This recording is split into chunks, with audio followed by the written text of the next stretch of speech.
But first, I want to go down this road here that I touched on a little bit yesterday.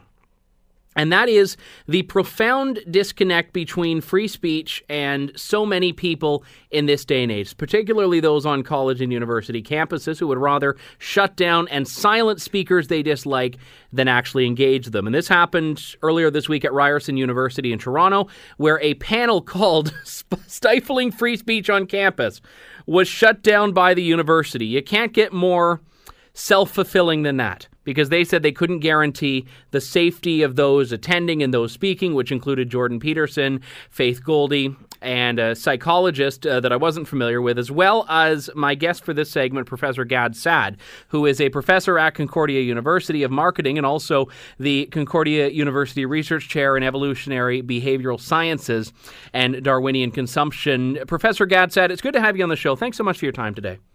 Thank you for having me. Real pleasure. Look, you have spoken out extensively, and really a small number of people in the academy that are really willing to say we need to put a stop to a lot of these forces that are trying to silence debate and silence discussion. And you've been at free speech forums, and I don't think the censors realize how much they're feeding into the very message that you're raising. When we have this event at Ryerson University that was supposed to take place, literally called the stifling of free speech on university campuses, and then it is canceled. How does anyone think this is justifiable? Well, it leaves me breathless, right? Because, I mean, I'm one of the things that I'm known for in my public engagement is my satire and my sarcasm. And this beats any satire that I could come up with, right? I mean, what irony that the message that that we were meant to discuss in this event ends up happening before our eyes. And I guess this irony is lost on those intellectual terrorists. The part that I find the most problematic about this is that they're never candid about the fact that we just don't want to have this dialogue. They tend to shroud it in terms of, security and safety reasons. And that was precisely what happened here. A statement from Ryerson said, after a thorough security review, the university has concluded that Ryerson is not equipped to provide the necessary level of public safety for the event to go forward. So, first off, it's problematic because apparently having a forum with a couple of academics is a public safety risk, but moreover that the university uses that as its excuse for not being able to have it. Well, and that logic, by the way, I satirized it yesterday in a message that I sent out on my social portals. I referred exactly to the logic that you mentioned, but I also referred to a decision in Sydney, Australia, where they decided to not build a synagogue because that would trigger some security concerns, to which I then argued that we now have a new medical paradigm. In order to stop brain cancer, you simply behead healthy patients, and this ensures that problem is eradicated, and then just repeat that logic for all other organs, and you pretty much eradicate all diseases. Yeah, it's the modern adaptation of that old expression, cutting off your nose to spite your face. I mean, how far are we prepared to go to preempt something that could cause a minor inconvenience when a far greater threat is coming from the supposed remedy to this? Exactly. I mean, think about it. If a kid goes in with a fake gun to a convenience store to rob $25, society decides that this is an intolerable threat of violence, and they punish him accordingly in the criminal system. But if a bunch of thugs shut down free speech, which at the collective societal level is a much greater threat to our freedom than some kid going in with a toy gun to steal $25, then people yawn in apathy and move along. I mean, it's simply grotesque, and people don't appreciate how we are slowly inching to the abyss of infinite darkness. Earlier in this conversation, you used the term intellectual terrorists. Are you talking about the people that are trying to protest these events to shut them down, or the administrators that capitulate to them? I was talking about the ones who try to shut them down, but in a sense, it's really a tango. These guys, the ones who are trying to shut everything down, would find, would garner no success if they didn't have administrators who, perhaps just to be charitable, maybe some of these administrators actually don't share their tactics, but they are so overcome with cowardice. They so wish to take what they consider to be the path of least resistance that they capitulate. So you really need cowardly administrators for the endless threats of violence to be successful. So in a sense, they're both part of the same greater problem. Ryerson University has actually, as part of the school, an organization called the Center for Free Expression, and I find it interesting. And to be clear, from that very Center for Free Expression, James Turk had written a piece this week condemning the decision to cancel it, but it means that this great commitment that Ryerson has to open discourse and free expression is in a lot of ways theatrical. I mean, when the you-know-what hits the fan and there is a test condition set put around it, it's a lot easier just to say, oh, well, there's a safety risk. We can't have free speech here. It's completely empty rhetoric. As a matter of fact, when I became aware of the article that the gentleman in question had written under the auspices of the Center for Free Expression, I then tweeted at him and I said, oh, you referred to us as conservative academics with odious positions.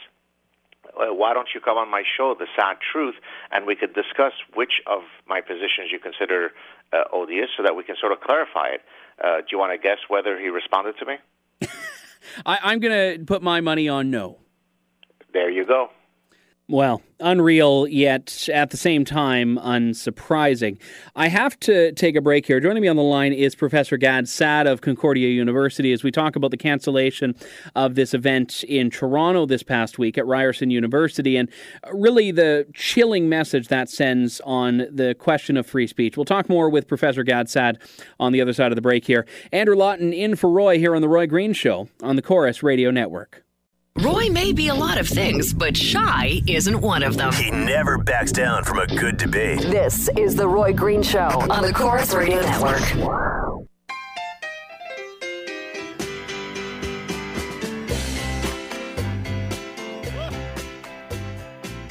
We are back. You're listening to the Chorus Radio Network and the Roy Green Show. I'm Andrew Lawton in for Roy with you this weekend here as we talk with Professor Gad Saad, who is a free speech advocate. And I say that with a level of disappointment. I mean, it shouldn't be controversial for an academic to stand up for free thought and a free exchange of ideas and intellectual freedom and academic freedom, but it is. It is controversial. He's somewhat of a pariah in the academic community. And I wanted to actually ask you about that, Professor Gad Saad, because one of the challenges we see is that academia has always been dominated by radicals, in effect. And I don't mean that in a negative sense necessarily, but people who have had to be radical to push the envelope to develop the research that is now really mainstream today. And I go back to years ago now, that the debate at Western University between Philippe Rushton and David Suzuki, a debate that clearly you'd never be able to have in 2017. Was there one turning point at which it became such a problem to even think of having dialogue, or has this really just been a long time coming? It's been a long time coming, and as a matter of fact, my next book, which is currently tentatively titled Death of the West by 1,000 Cuts, if you like, goes through this historical trajectory. You really needed a perfect confluence of faux intellectual movements. So postmodernism, which rejects objective truth, radical feminism, which argues that there are no innate sex differences, identity politics, intersectionality, cultural and moral relativism. None of these faux intellectual movements would have been sufficient to lead us to where we are now. But put them all together in this cocktail, this tsunami of nonsense, and then 40 years down the line, where we're currently at, that's where you end up, a complete departure from reason, because you have a complete nihilistic view of the world where, we just slash and burn reason. And so what I'm going to be doing in my book is sort of going through this historical trajectory, which then leads us to what I've coined ostrich parasitic syndrome, which is, it sounds as though I'm being satirical, but I'm actually being very genuine. There's all sorts of examples in the animal kingdom where an animal is infected with a brain pathogen or brain parasite that leads it to take decisions that are suboptimal, if not deadly, for its survival. Ostrich parasitic syndrome, in my view, is this collective psychosis that we are seeing. So, for example, political correctness I'd rather be politically correct so that I don't appear non-racist rather than trigger my natural instinct to survive and defend my children. And so I will go through all of these things in my forthcoming book. If you do take an evolutionary behavioral science perspective, obviously your field of research right now, and approach that issue, are humans unique in doing that? Is this just a human phenomenon? Well, I think the fact that we have a prefrontal cortex that's very big, that's evolved to lead to higher intelligence, in a sense, yes. So other animals are also parasitized by brain worms, but in their case, it's literally a biological agent that is parasitizing their brains. As far as I know, we are the only animal or the only species that is infected by a parasite that is based on a collection of bad ideas, right? So it's not really just a metaphor. I'm literally arguing that the collection of these bad ideas is a form of parasite, but the parasite is not a pathogen, but if you'd like, it's a pathogenic idea that renders you completely useless in defending yourself. If we do take such a borderline clinical approach to this, does that mean that it's not something that we can stop, that it's just innate in how people view the world? Well, I mean, it is innate only in the sense that there'll be within a distribution of people, some who are likely to be to fall prey to that disease, while others won't. The question is, are there any intervention strategies that we can use to try to inoculate people against contracting ostrich parasitic syndrome? And the reason why I get so engaged, publicly, is because my hope is that some of these people will if they are sufficiently exposed to information, to reason, to logic, to science, to evidence, we could pull them out of the quicksand of lunacy. Now, for some folks, it's too late. They've contracted a form of ostrich parasitic syndrome that is fatal. It is spread, it is metastasized, and they're gone. But others could be recouped, and in a sense, I fight for them. We've seen how much of a bandwagon approach there is on a lot of these things. So this past few weeks, for example, we've had everyone tearing down Confederate statues, and then that merges into what we see in Canada this week, which people trying to take John A. Macdonald's name off of schools. And then you have local city councils in Canada that are trying to do more, following on what has become really now a push for all of these social justice causes, because everyone has cover now, because, everyone else is doing it, so we can do it here. Do you think that will lose momentum at some point, and people will start realizing, like, for example, academics on the far left that all of a sudden realize, you know what, my right to free speech might be threatened under this? Or do you think that self-interest or that enlightened self-interest is too far removed from what we're seeing now for it to really result in a tangible shift? Well, I think what needs to happen is there needs to be a critical mass of people who rise up in unison so that those who are truly enemies of reason become marginalized, right? It takes more than Jordan Peterson and Gad Saad and a few others, as you said, a handful of others to speak out. Now, of course, we're a good start. We hopefully can start the domino effect. But if other people don't feel sufficiently empowered and invigorated to get into the battle, we will lose it. So really what the whole thing rests on is that everyone, people ask me, what can I do, Professor, to contribute? Well, I understand that you may not have a big forum, but when your professor says something that is nonsensical, challenge him or her politely. When your friends on Facebook say something that you disagree with, challenge them respectfully and politely. In other words, don't be apathetic, hoping that others will carry the battle of ideas for you. Everybody has a voice. If everybody rises, then we'll quickly realize that we are in the majority and we will win the battle of ideas. If we all are too concerned about buying our groceries tonight and our daughter's graduation ceremony tomorrow, then we will lose the battle, because the other guys, while they are in the minority, they are well organized and they are very motivated. So rise up and contribute to the battle of ideas. I think that's so important, because right now the status quo, which is one that overwhelmingly supports censorship, has put the stakes so high for those who challenge them that we are talking about job loss for many people. We are talking about social isolation. So I can understand the challenges, but you're saying it is really an imperative for people to stand up and disrupt that. Well, and the way that I would analogize what you just said, because I receive innumerable letters and emails and messages asking me, Professor, I want to contribute, but I'm afraid for reason X, Y, Z. And then my rebuttal is, look, when you go to war, I mean literal physical war, do you go to war with a guarantee that you won't get in any way hurt? Well, here we don't have a physical war, but we have a battle of ideas, which, by the way, might lead to physical war eventually.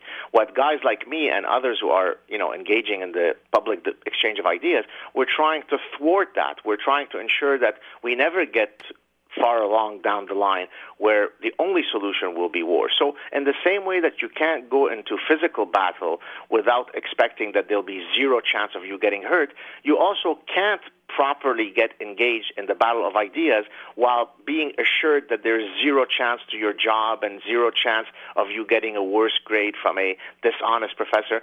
That's just part of the reality. And then I ask them I respond when they ask me, do you not think that I've taken great risks, both personally and professionally, for the things that I do? Do you know how many jobs did not come my way in other cities where I could have been a professor that I might have wanted to move to because people were afraid to offer me a job because, quote, I'm controversial? So we all have a burden to bear, and don't be a coward. Face it and move forward. Joining me on the line, Professor Gad Saad, a marketing professor at Concordia University and a research chair in evolutionary behavioral sciences and Darwinian consumption. You can also catch him on YouTube as host of The Saad Truth, Saad with 2 A's. Professor Gad Saad, great to talk to you, sir. Thank you so much for your time today and for your work on this issue. Really important, and I appreciate it very much. My pleasure. Thank you. Jordan Peterson once told me when I guest co-hosted a show with him, and he's, of course, along that same vein, professors that are standing out against political correctness and standing out for free speech. He said you don't get to choose to have no punishment. He said you're going to get punished for speaking out and fighting it, and you're going to end up getting punished for not. So he said you only get to choose which punishment. You don't get to choose no punishment at all. And it's along the vein of what Professor Gad Saad was saying earlier that I think people need to realize this is coming one way or another. Is there a toll to stand up against it? Yes. But is it worth fighting? Absolutely. When we come back in just a few moments, your thoughts on this here on The Roy Green Show. 1-800-263-24...